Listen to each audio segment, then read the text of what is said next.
On This Week in Enterprise Tech, Microsoft reorgs Windows, Linux ends up on Windows, the FCC prefers Windows, and Elon wants to make Windows into space. Twyat on the set. Netcasts you love. From people you trust. This is Twit. Bandwidth for This Week in Enterprise Tech is provided by CacheFly at CacheFly.com.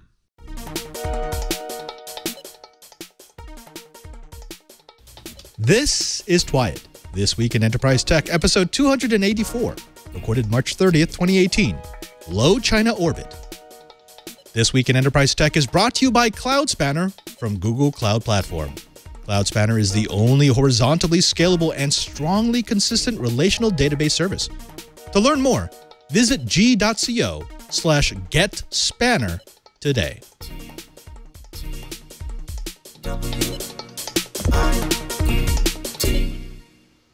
Welcome to Twyat. This Week in Enterprise Tech. This is the show dedicated to the enterprise professional, the IT pro, and the geek who just wants to know how the world is connected. I'm your host, Father Robert Ballecer, the digital Jesuit, your guide to all things in the enterprise. But of course, I can't guide you by myself. I'm going to need the help of my friends, starting with Mr. Curtis Franklin. That's right, Curtis. He is the, I'm going to say the spiritual wisdom of our Twyat group. Curtis, how are you doing, my friend? Well, I'm going to have trouble living up to that billing, but doing quite well here on a rainy Friday in Central Florida. Things are looking good. Been following all kinds of security fun this week, getting ready to head to RSA in a couple of weeks, and making progress toward finding a permanent home for the Florida studio of This Week in Enterprise Tech. Well, you know, you could always move to Rome with me. We've got some rooms over there. I got a studio, mostly. So believe me, I'll keep that in mind. Actually, Curtis, the last time we met was at Enterprise Connect in Orlando. That was, just 2 weeks ago. And I have to say, I'm getting incredibly impressed by that show. It grows every year. And this year, the attendees seem to be at much higher, I'm going to say, vendor quality than it has been in year past. So what was your experience of EC? No, I'll agree with you. And I'll tell you, I think that the difference is that rather than being people who somehow are tangentially related to what happens on the ground in Enterprise Connect or Enterprise Communications, there were people who were actually, from the vendor standpoint, looking to sign purchase orders.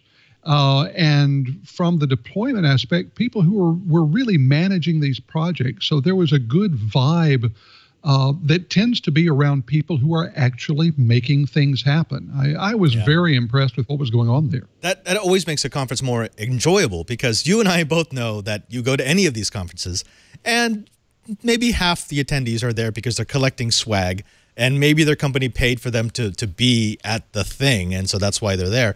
Didn't feel like that this year at Enterprise Connect. I'm interested in seeing how that conference continues to grow. I think it's probably taken over the interop spot because the unified communications is the hot spot. But we'll talk about that later. Let's get over to the other co-host of the show, the man, the myth, the geek in paradise. That's right. It's Chibert, Brian Chi, the director of the Advanced Network Computing Laboratory in Honolulu, Hawaii. Chibert, in the past 48 hours, I've gone from a place that was snowing to a place that was 86 degrees. What's it like in Hawaii? Actually, it's nice. It's been raining cats and dogs the last couple of days on the windward side, but it's been dry as a bone on the Honolulu side. Very strange. Now, I got to jump into that conversation about Enterprise Connect. When we did that Unified Communications iLabs at Interop, huge amount of people interested. We were doing lots of really neat things. UC was really and truly changing, and it's now being woven as part of a lot of corporations, a lot of large organizations. And so I didn't, I was thinking, geez, they should do an entire show on this. And well, they did. Yeah. It's interesting because UC grew out of a niche in Interop, and now UC, Enterprise Connect, which is the UC show for UBM, they're kind of spreading out to do things that were not traditionally UC. Go figure. It's like the tail eating the dog. But let's not talk about tails eating dogs, and instead let's get to the show. Now, I should mention it's going to be a shortened show because we had a problem with our guest. We were going to have a guest from VMware. We love those shows, but the quality was bad. We were having a Skype issue. So instead, we're going to give you all the best of our blips and our bites. Let's go ahead and start it off with Microsoft doing a major reorg. Now, the Nadella reorganization of Microsoft continues with no part of the company spared. Now, this time, he's going after the former sacred cow of Redmond, Windows itself. In an open letter from Satya Nadella to Microsoft employees, the cloud-centric CEO once again shared his vision for intelligent cloud and intelligent edge and announced several bullet point items. First, Terry Myerson, who held Windows and devices starting in 2013, is leaving the company. Myerson had been with Microsoft since 1997 when his company was acquired by Microsoft and has run Windows Phone, which of course was a huge flop, but also WDG with such hits as Surface, Xbox, Server, and HoloLens. Now his division is being divided between experiences and devices, led by Executive Vice President Rajesh Jha, and a new division named Cloud Plus AI Platform run by EVP Scott Guthrie. Some analysts and fanboys went crazy at the news, but anybody who has been keeping score has seen Nadella's cloud-first strategy pay off in spades. And this is just more of that. Specifically, with the reorganization, Nadella positions Windows to get the 365 treatment, which has been hugely profitable for Redmond. Myerson is staying with the company until the transition is complete, and there will be layoffs associated with the reorganization. But for this Redmond watcher, this was a move a long time coming. When it comes to data breaches, the cure can be worse than the disease. A study presented last week at the 4A Security and Compliance Conference shows that, at least when it comes to hospital security breaches, the type and scale of a breach doesn't have an impact on patient outcomes, but the hospital's response does. Now, the effect is serious. Mortality rates go up significantly following remediation. Dr. Sung Choi, a postdoc at Vanderbilt, looked at a common metric available to researchers, the 30-day mortality rate from AMI, or acute myocardial infarction, which is basically how many people who come through the hospital door with a heart attack are still alive 30 days later. Now, that mortality rate has been falling for at least the last 5 years, but according to the study, the increase in 30-day AMI mortality rate after a breach was comparable to undoing a year's worth of improvement in that rate. What happens? Well, new access and authentication procedures, new protocols, and new software after any breach incident will disrupt clinicians and cause problems with care. And those problems have numbers attached. There are an additional 35 to 45 deaths per 1,000 heart attack discharges every year for these organizations. So the lesson, well, it's clear. If you're going to have a heart attack, make sure your hospital has been breach-free for at least a year. Oh, I just cannot leave that alone. Does that mean law enforcement can now charge hackers that breach a hospital with manslaughter? What do you think, Kurt? You know that there are ambitious district attorneys who will be looking at exactly that in the years to come. And this study's not over. I talked to the researcher, and I'm going to be following up on this because he's got even more numbers coming up having to do with ransomware and things like that. Yeah. Okay, I'm sorry. So bring your own Linux to Windows with a new open source tool. So after starting with Ubuntu, Microsoft has added a number of Linux distributions to its Windows subsystem for Linux, called WSL, Linux Runtime Environment.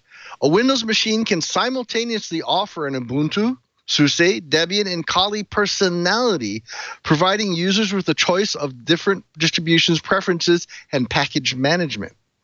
But if your distribution isn't available yet, or if you want a Linux installation that's customized just the way you like it, there's now an answer. Microsoft has an open source tool for building your own Linux package. The tool is aimed at two groups. distribution owners so they can produce a bundle to ship through the Microsoft Store, and developers so they can create custom distributions and sideload them onto their development systems. Theoretically, anyone could take a distribution of their choice and package it for the store, but Microsoft says that it will only accept such packages from distribution owners. Anyone hoping to stick Fedora in the store, it was promised last year but is yet to appear, will not be able to do so. However, someone could build a Fedora, sideload it, and even distribute the bits and pieces to streamline that sideloading. Those who enjoy unrolling their own loops might even build a Gentoo version. What I wonder about is how big an impact is this going to make on Type 2 hypervisors like VMware Workstation, Parallels, and so forth. Makes you go, Now, who would have thought that gaming the telco market to make Americans pay more for a service they already pay too much for, running over an infrastructure that they mostly supported with their tax money, and held in power by one of the most active political lobbies in the country, would eventually earn some backlash? Well, we did. And the Twit Army did. And most Technorati did. But it seems as if it's finally sinking in at Comcast. Yesterday on C-SPAN, David Cohen, the senior executive VP who is Comcast's political face, announced that Comcast would be willing to ban paid prioritization, also called fast lanes, if they were limited exceptions for specialized services, which would be for the benefit of the consumer. And that's a quote. This comes as Comcast's already low consumer satisfaction and brand respect was taking yet another beating after publicly proclaiming their pledge of support for net neutrality and their lack of fast lanes since 2014, then supporting the push to repeal net neutrality, and then quietly removing the paid prioritization pledge within hours of FCC Chairman Ajit Pai's announcement that he would repeal the open internet laws. Since then, 35 states have bills or strong pushes for a bill to protect net neutrality, and they're all willing to take on the FCC. This is an egg on their face moment for Comcast, who, in proposing the ban on paid prioritization with exceptions for special services, is essentially accepting the 2010 FCC open internet regulation that Comcast, AT&T, and Verizon spent millions of dollars to defeat, which led to the most recent laws. In other words, they just figured out that we don't like being cheated. I hope they kept their receipt for their Ajit Pai gift box. Hey, psst. Bad bots are hiding in your data center. You know, more than half of all the traffic on the internet last year came from bots. And bad bots execute online fraud, data theft, and distributed DDoS attacks. Despite more awareness, they move on Twitter and others who are trying very hard to get rid of them. They continue to dog e-commerce, and they're evolving their tactics to evade detection. But where do they live? Most bad bots live on gambling and airline websites, and most pose as web browser users, including those using Chrome, Firefox, Internet Explorer, and Safari, with about 10% as mobile browser users. The biggest shift in 2017, though, was bots hiding out in data centers. Some 82% are now operating out of cloud-based accounts versus 60% the year before. Operating out of the cloud data centers is all the rage for bot runners now. It's inexpensive to spin up a cloud server, for example, and it appears to the operators of the cloud services as a legit user. According to researchers, hosting provides really a legal way for the bots to distribute themselves. It's cheap and accessible, two words that bot users and bot operators love a lot. So, our friends at the FBI, guys, you really got to check your own toolbox. And that showdown with Apple, duh. So, the Department of Justice Internal Watchdog, the Office of the Inspector General, has concluded that the FBI may have overstepped when it failed to exhaust internal options before pressing ahead in the high-profile 2016 legal clash with Apple. The OIG issued a 17-page report this last Tuesday, which describes the FBI's action 2 years ago during the so-called FBI versus Apple showdown. That case centered around the FBI's attempt to unlock the iPhone 5C used by Syed Rizwan Farouk, the man behind a terrorist attack in San Bernardino, California in December 2015. Quote, "We believe," that is the Cryptologic and Electronic Analysis Unit, "should have checked with the Operational Technology Division's trusted vendors for possible solutions before advising the OTD management, FBI leadership, or the U.S. Attorney's Office that there was no other technical alternative and that compelling Apple's assistance was necessary to search the Farouk iPhone," the report states. In other words, don't. Now, you know those ICOs, or initial coin offerings, that everybody saw, from Kodak to porn companies? The ones that they tried to tie their companies to because, well, they wanted blockchain or crypto somewhere in their company description. Well, surprise, they're all frauds. Well, not all of them, but more than 4 in 5 of them. And that's the conclusion of a study by the Satis Group, who looked at all ICOs with a market cap of $50 million or more. Now, 81% of the ICOs were out-and-out scams with no discernible way to reach market. 6% were failed, meaning that they raised funding but were abandoned or refunded. 5% were dead, completely funded but inexplicably dropping off the net. And only 8% of all ICOs in the study actually made it to an exchange. That's the point at which an ICO investor could actually trade the coin and maybe make some money. To further compound the sorrow, of the few ICOs that actually made it to trading, only 3.8% could be considered successful and 1.6% promising.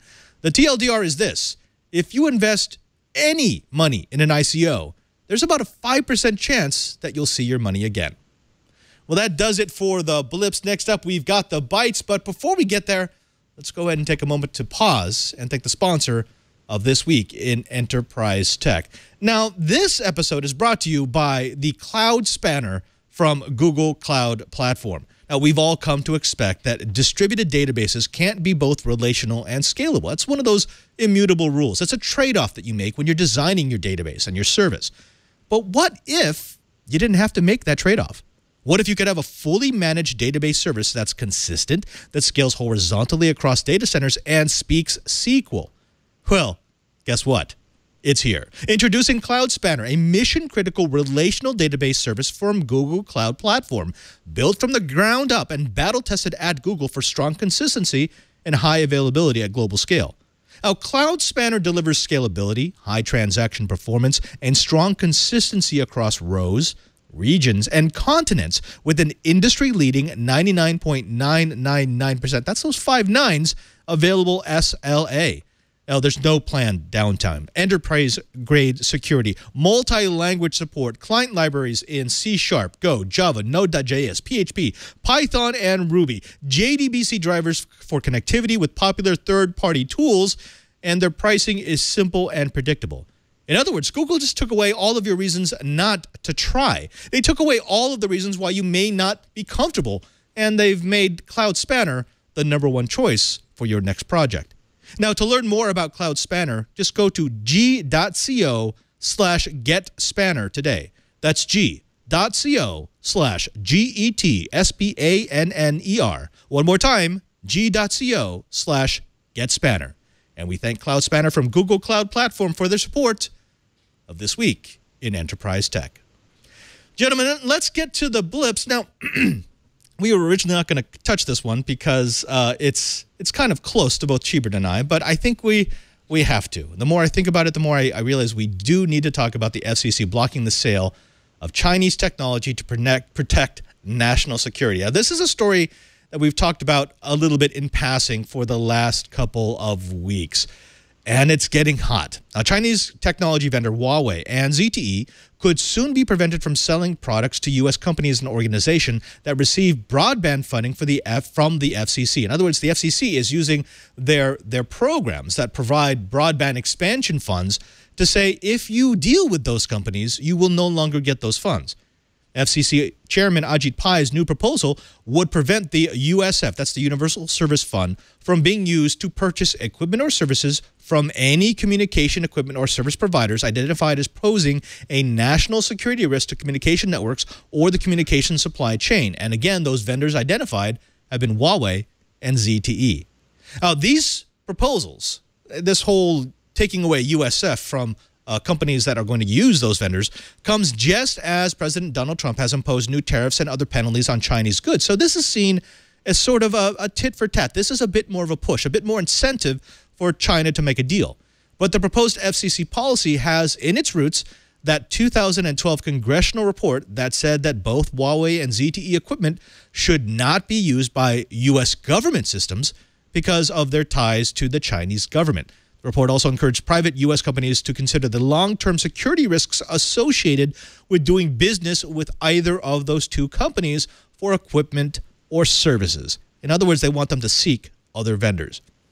Chibert, we have to be very careful about what we say here because I think the confidentiality of the knock still applies, and we still have friends and we still have a presence in this business. But this is something that actually even predates 2012. This has been around basically since Huawei and ZTE started making equipment, right? No, this has been around, or at least this attitude within Capitol Hill has been around ever since the Chinese company Lenovo bought the ThinkPad line from IBM. Yep. Remember that time when the ThinkPads were coming preloaded with malware? Yep. Which they didn't call it malware, by the way. They said, no. This is a feature. It's a feature. We like this. Yeah. So there has been a growing level of distrust within government purchasing groups for quite a while. And okay, so we really got to stick just to facts. I know, right? I'm starting to feel that. That's why Padre and I are both nervous. There's an awful lot of rumors, and I do say rumors, that sadly, for us to substantiate, would risk our friends' jobs. At least. Yeah. But it makes you go, So here's one thing that I can say that is, well, okay. It's a rumor that I can share, and that is an attitude within government purchasing agents saying, how the heck was Huawei and ZTE able to, in some people's minds, buy a really, really, really big segment of the market and not have government backing? Mm-hmm. Huawei and ZTE have both denied that. So we don't know. Apparently, it's an ongoing investigation, right? We don't know officially, but I mean, at some point it does go beyond rumor. At some point, you're like, when you look at how fast they built up their market cap and how fast they built up their manufacturing capabilities and how much money they had to buy the things that they bought, including buying a lot of technology from HP and licensing things from HP that cost an incredible amount of money and then developing those products into something slightly different. You can't just do that as a startup. You need not just a couple of billionaires behind you. You need a state that is willing to sort of look the other way while you do the things that you need to do. And it's not just HP. It's also Ericsson and Siemens. Yep. Guys, we're selling the crown jewels here. Yeah. And I'm really starting to wonder because, I've had a lot of cases where the sad part is corporations over there, let's just use the word over there, have a stronger and bigger tie to government than a lot of the Western world. So even though I've had researchers at privately sponsored research conventions, on convention facilities, trying to do a VPN back to our servers here in Hawaii, and consistently being hit by a man-in-the-middle attempt that looks like they're attempting to grab their credentials. So there is a different attitude. And what I can also say is there is an attitude within the security world. The Chinese government is very, very patient. They collect grains of sand, but you have enough patience and pretty soon those grains of sand add up to their own beach. Right. So, that's enough of the ranting on that. Let's get back to the main topic. The federal government is basically saying, we don't think you should use this gear because we're afraid it's going to phone home. I think that's the bottom line, right? Well, kind of. Actually, I want to bring Curtis into this discussion, and I want to do it by talking about an episode of New Screensavers I did with Leo Laporte about 2 weeks ago. One of the mailbag questions, those are the questions we ask at the end of the show, was from a user who wanted to know if it was possible for him to buy a phone that was in no way, shape, or form made in, constructed in, assembled in China. And he was worried about spyware. He was worried about what we're talking about in this story. And we discussed this. We said, yes, there are some manufacturers that don't touch China at all, that actually make all their components elsewhere. However, the bigger problem, and Chibert, I'm with you on this, is the bigger problem is at some point, if you want that device to be useful, it's got to communicate with the larger network of the internet. And there's so much of that is run by Huawei and has ZTE equipment in it. And as you mentioned, we don't really know. We haven't done a thorough study on whether or not that equipment phones home or what it does. Curtis, is this a concern on the enterprise side? Because, I mean, Huawei has been incredibly aggressive with pricing. They have provided some decent equipment. I had an experience like Chibert where, for some reason, there was a Huawei switch that kept breaking my VPNs. But as it turned out, it was just a really, really poorly designed piece of equipment. It wasn't malicious. Is this just rumor? Is this the slander? Or is there actually something here? I tend to think that there may well be something here. And my concern, and the concern of a lot of people, isn't so much with the endpoint devices, the phones and the laptops, as it is with the big core routers. It's easy to forget that Huawei is one of, realistically, about a half dozen companies on Earth that is capable of bidding on projects to provide the very largest core routers for major corporations and ISPs. It's like what? It's Huawei, it's Cisco, HP, Huawei, maybe Juniper, maybe Extreme. I don't know with that acquisition. Maybe they're more edge. Yeah. And I tend to think there's probably at least one European still in there, but it's a very, very limited vendor community. And those are devices, I mean, face it, if you really wanted to do massive surveillance of data, it's far more efficient to do the collection at the core router than it is to do it from millions upon millions of endpoints. So is it a concern to the enterprise? Oh, absolutely. I am reasonably certain that there are companies out there that for various reasons would not ever consider a core router from Huawei because they know that they would get serious questions from their government-based clients if they did. Others follow those companies' leads.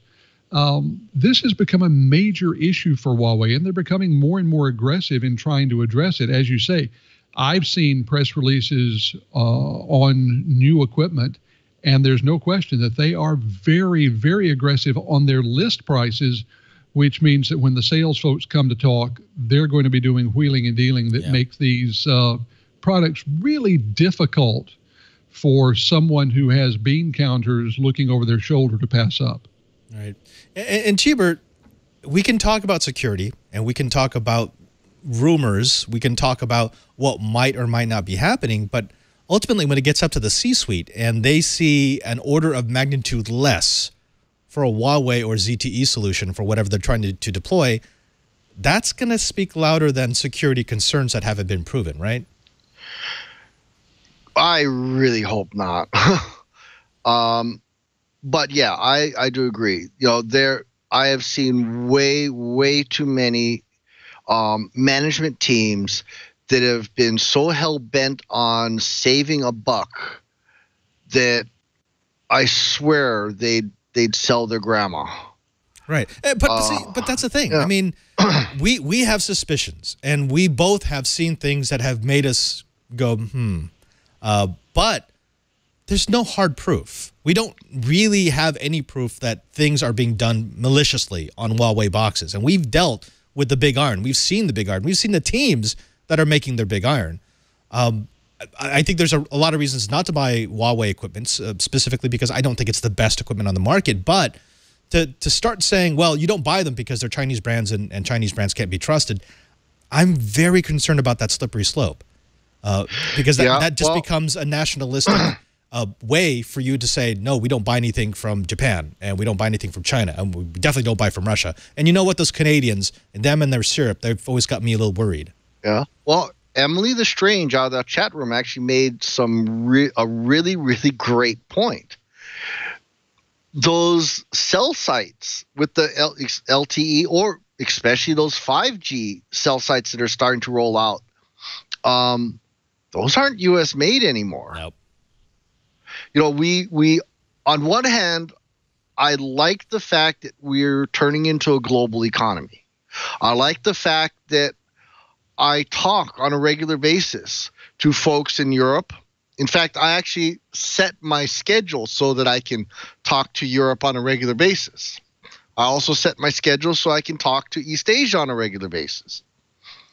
But the reality is, you know, there has been a level of distrust, and I'm, you know, my ethnic background is Chinese, you know, half Chinese, half Korean, and my family is originally from northern Mongolia, but I have a distrust in the way that their government does things.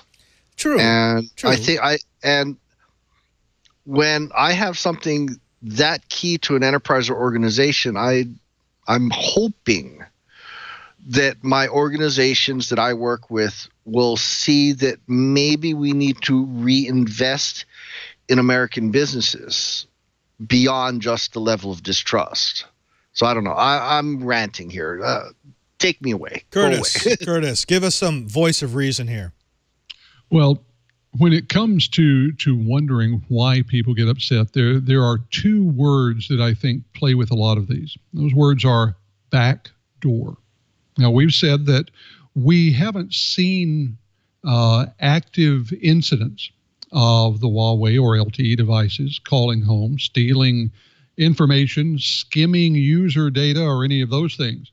But where a lot of people worry is whether there are, in fact, back doors deep within the code that runs these devices, such that were there to be some sort of heightening of tension, were there to be a specific incident where it would be advantageous for someone in the Chinese military to know what was going on, that there is code that could be activated to provide that, and that we wouldn't be able to respond in time, whether that backdoor is to steal information or just to shut down nodes on the internet.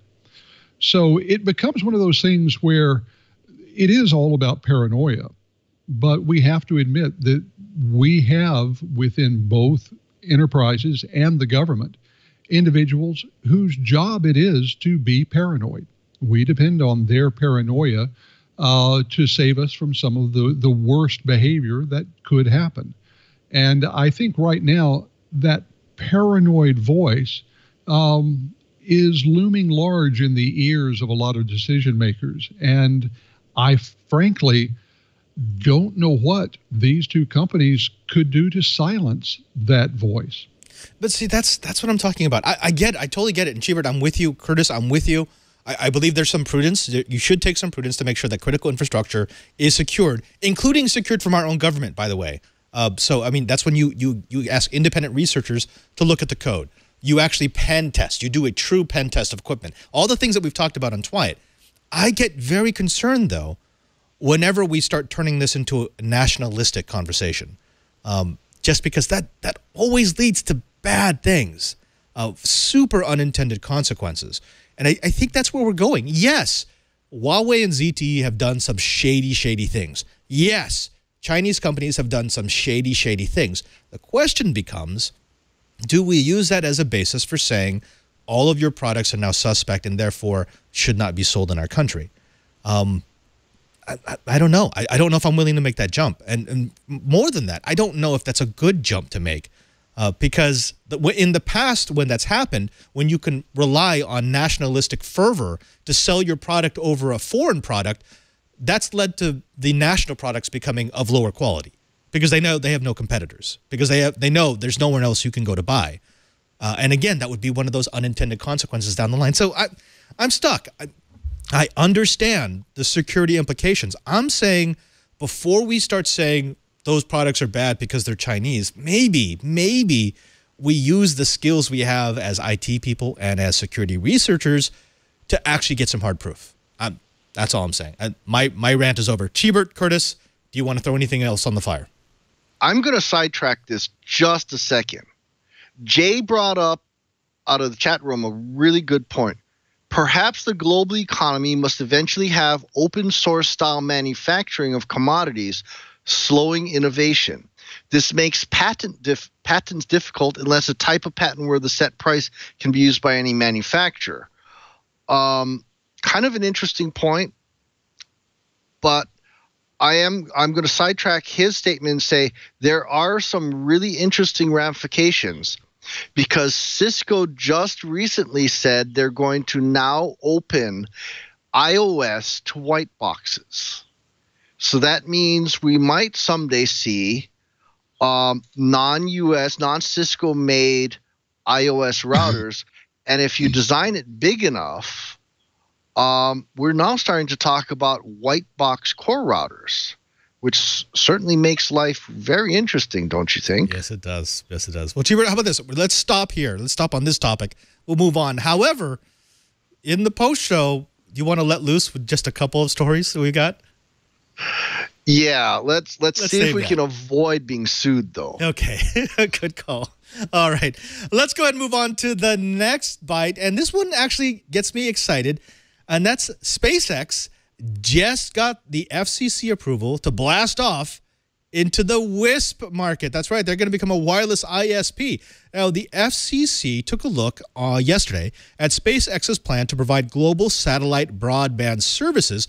Of course, this is going to be with a series of low Earth orbiting satellites, and they see nothing wrong with the plan. Quote, this is the first approval of a U.S. licensed satellite constellation to provide broadband services using a new generation of LEO orbit satellites. And the FCC also said, with this action, the Commission takes another step to increase high-speed broadband availability and competition in the United States, unquote. This has been a plan of several companies for quite a while. Boeing has been trying to get into the game. You may remember the Iridium system, which is still currently up there. But this is Elon Musk's SpaceX saying, no, we think we can do it better. We think we can do it faster. We think we can do it cheaper. And we think we can cover more of the planet with newer technologies. That's got me incredibly interested. Now, the plan calls for a constellation of, get this, 4,425 microsatellites in low Earth orbit. Now, they want to provide low-latency broadband specifically to rural and remote places with little or no internet access, and then also improve speeds and competition in areas with so-so access. Now, they are operating under the code name of Starlink. Who knows if that's actually going to work? I was thinking Space Tesla would probably be better. They've already got a car up there.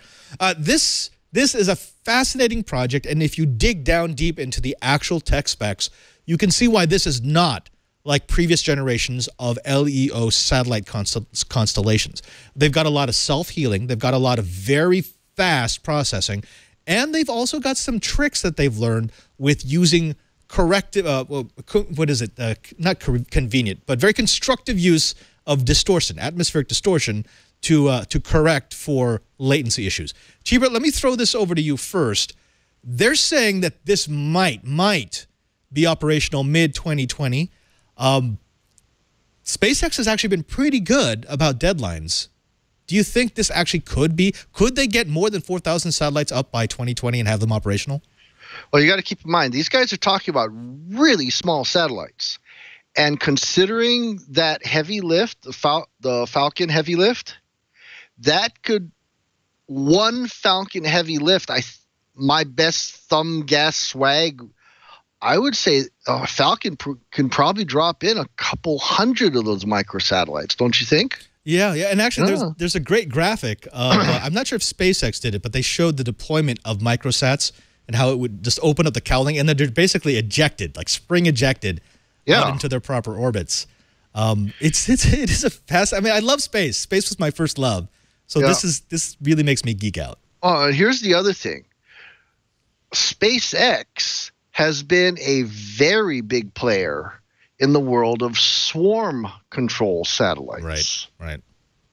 And when you start having a swarm control over satellites to be able to shift things around, antenna orientations and things like that, I think we are not far from being able to literally have the Star Trek communicator badge in the middle of the Sahara Desert calling home to say, "Hi, Mom. What do you think, man?" Yeah. Well, I mean, for me, it's all about the bandwidth. Curtis, let me pull you in on this because I've used satellite systems before, and they always have the advertised speed, 4,800 bits per second. Realistically, I was getting something closer to 2,400 bits per second, and I don't think 9,600 bits per second is even possible over a satellite connection currently using what we've got up there. This is supposed to rival wired connectivity to your home. And when I first saw that, I thought, that's ridiculous. It's not going to be possible. But then, again, you read down into the tech, and it does look like they can actually meet some of those goals. If they could provide ubiquitous connectivity at a price that was comparable to a wired connection to your home, this isn't just another service provider. This is a complete change to how we think of broadband. Oh, it's got to be one of those things that just irritates the daylights out of all of the cell-based ISPs out there, because this allows the possibility of having uninterrupted data coverage. Right now, even with the best of the data providers, once you get out into the boonies, there are big holes in the coverage. You really cannot go coast to coast and have solid wireless data unless perhaps you stay on a couple of the major interstate highways. So if you start looking at what they're doing, imagine they've got all of these up and they have the ability to talk to their automobiles coast to coast. They have the ability to update the Tesla automobiles wirelessly coast to coast. Plus, they can begin to do things, I have to imagine, like doing very, very high accuracy location off of these. Right now, if you think about it, if you let a little settle happen and you can see 7 GPS satellites, you can get very good location. Imagine if you were doing time-based location and you could see 100 satellites. I can imagine getting down to something that approaches millimeter accuracy from a satellite-based location sensor. This is a game changer for a lot of different industries. Right. Well, Eric Duckman is wondering if this is more of a medium orbit system, but definitely not. Compare this. When you think of satellite, you can think of something like the HughesNet, which is a satellite internet service. They're orbiting at about 22,000 miles. This is going to be closer to 700 miles. So this is not just low Earth orbit. This is very low Earth orbit. And that's why they can get the latencies so far down.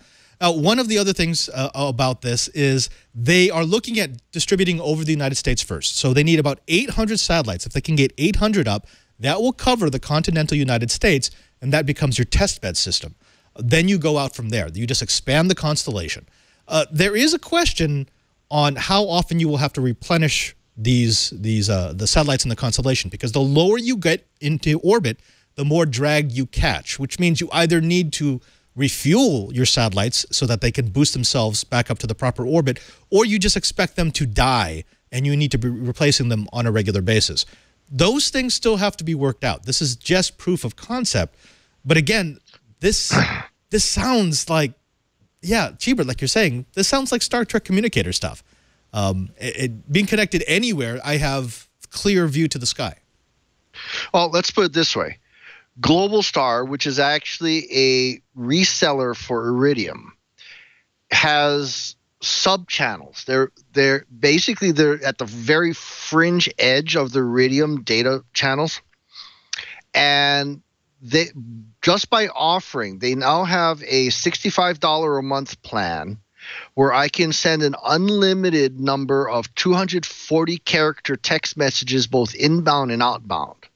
Now, the cool thing is this will work everywhere except the poles. And with that kind of coverage, I can fit, if I do some data encoding, I can fit an awful lot of data into 240 characters. Now, if we start getting it into super low Earth orbit, because Iridium's fair, it's low Earth orbit, but it's at the high end of that band.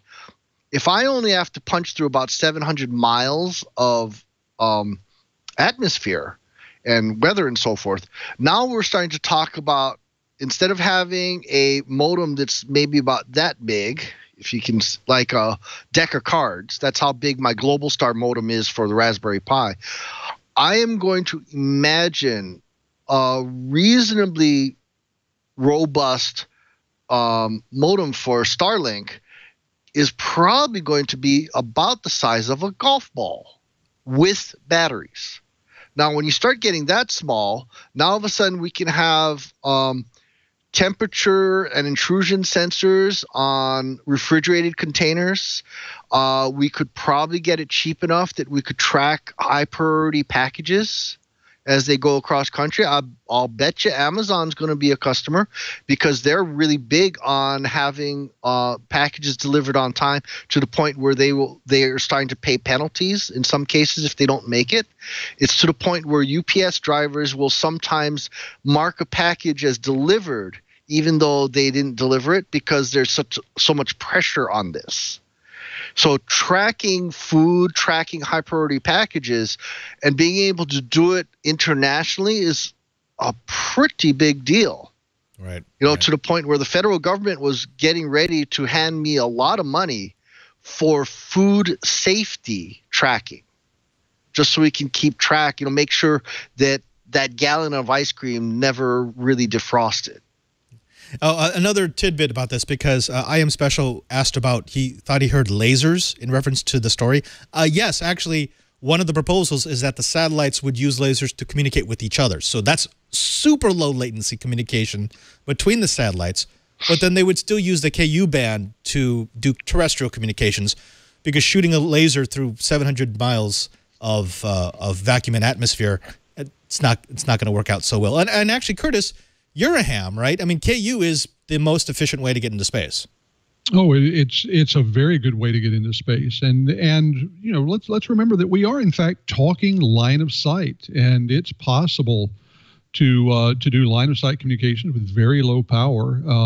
I've talked to the ISS using a handy talkie, so this is not a serious technological trick at all when you're talking about the RF bands that they're using. Cheebert talked about, he mentioned a word that I think is going to be important when this goes to full rollout, and that's international. It's one thing to say that they're going to provide this for the United States, but let's remember that there are an awful lot of countries out there that have internet kill switches on the gateway routers for their nations. There are any number of countries that have the capability to shut down access to the global internet from their nation in the event of unrest or attack, or because they just want to.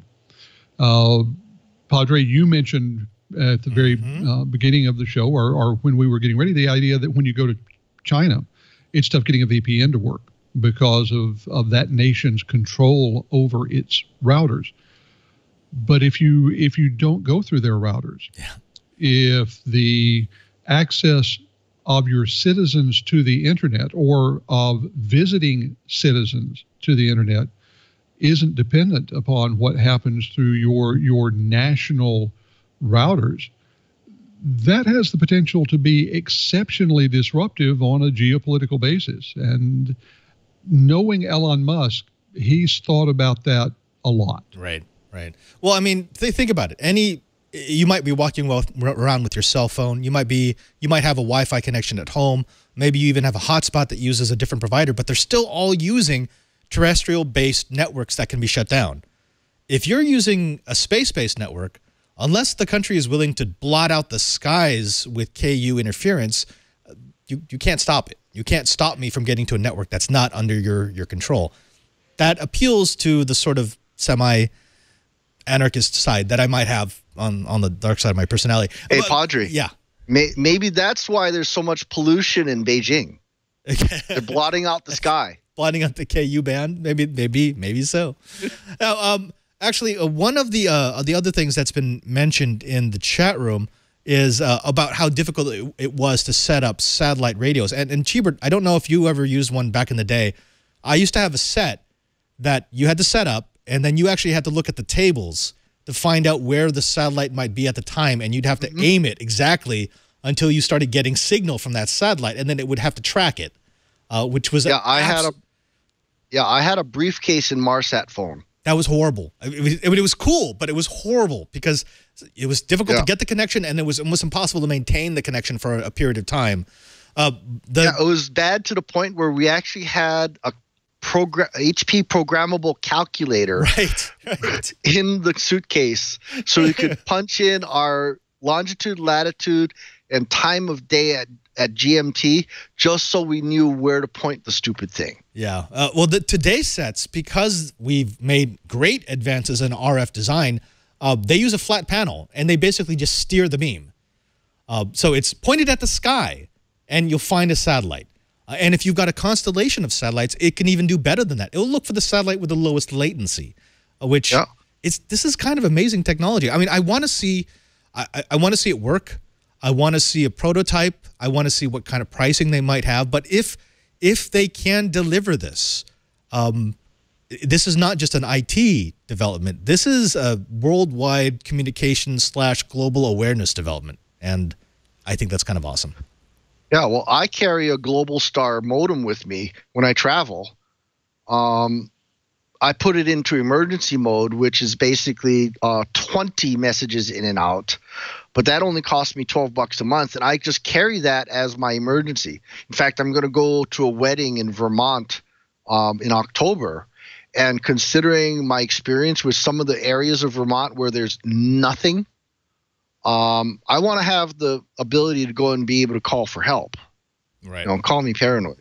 And something like this Starlink system would mean that would be a lot less expensive, a lot more ubiquitous, and possibly even better coverage, which would be amazing if you ask me. Well, gentlemen, unfortunately, we have used up all the time we have allotted for the show. Is there any final words you want to throw in there before we bid farewell to the Twilight Riot? Curtis, Cheebert? I just want to say thank you to Emily the Strange. Yes. She's actually put in an amazing number of really cool comments. Thank you very much. I love Emily. Curtis? Sorry, Kurt. No worries. No, I'll also add my voice of thanks to Emily and the rest of the Twilight. It's been a great conversation today. And it's interesting that today in the conversation we've had, we've seen sort of both sides. We've seen some information that has made us think that things are looking awful, that there's nothing but paranoia and distrust out there. And on the other side, we've seen the possibility of something happen that could lead us to even better days ahead. So I think that may well be the tech industry wrapped up in a nutshell. Indeed. And I also do want to extend a personal hello to everyone who is celebrating this Good Friday. That's actually where I came from, and I'll be heading back to in just a bit. If you celebrate this, thank you very much for listening to the show, and I wish you the best of year. And if you don't, you know what? May this be an awesome Friday for you because you're an awesome person. Cheebert, Curtis, thank you so very, very, very much. Folks, you've done it again. You've used up another hour, actually more like 55 minutes listening to the best dang enterprise podcast in the universe. That's according to 9 out of 10 very low Earth orbit satellites. I want to thank everyone who makes this show possible. Of course, that means Curtis. Of course, that means Cheebert. And actually, Cheebert, could you tell us where people can find you and your work, even as you try to figure out what's going on with your weather patterns? I am ADVNETLAB at Twitter, Advanced Net Lab, and I'm also Cheebert at twit.tv. I do apologize to our viewers. Sometimes the gremlins just get the best of us, and we will go and shift it around, and the regularly scheduled guest will be back just a little later. Indeed, indeed. Sometimes it happens, not often, but yeah, we still had a fun show. Curtis, I know you are in the house hunt. I know that you are moving around, but where can people find you and your work? Well, no matter where I lay my head, my Twitter handle will also always be at KG4GWA, and I do tweet out my stuff. I'm having fun settling into my new position at Dark Reading. A lot of stuff to cover, a lot of interesting things going on. So we've got some more great articles coming up, and as I said, getting ready in just a couple of weeks to head out to RSA in San Francisco. That's going to be a great time. I'm looking forward to having some wonderful stories to tell on Twiat after that conference. And sadly, I will be in Rome. Hopefully, we can see maybe one day or a couple of hours before I have to jump on a plane, but it would have been wonderful to experience RSA with you and to spend more time with Franklin. And folks, also thanks to you, to the person who watches, who listens each week. We wouldn't have a show for all these years without you.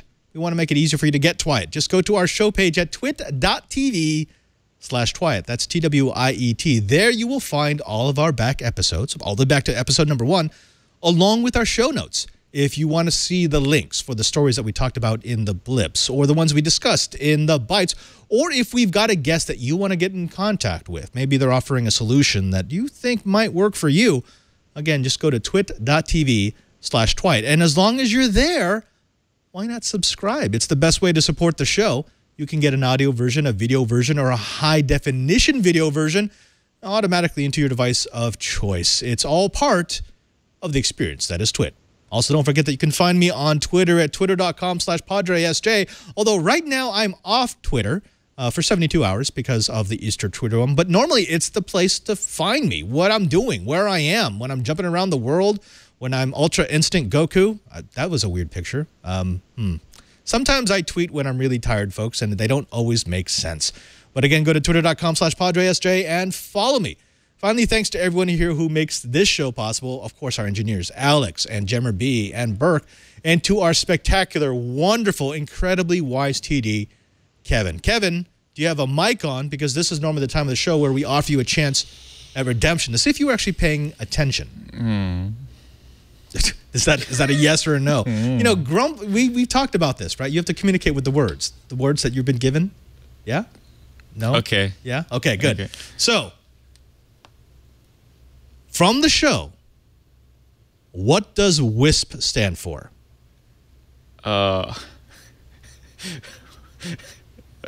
Winter in summer, please. It's written in the doc, man. It's just Wait, what? wireless internet service provider.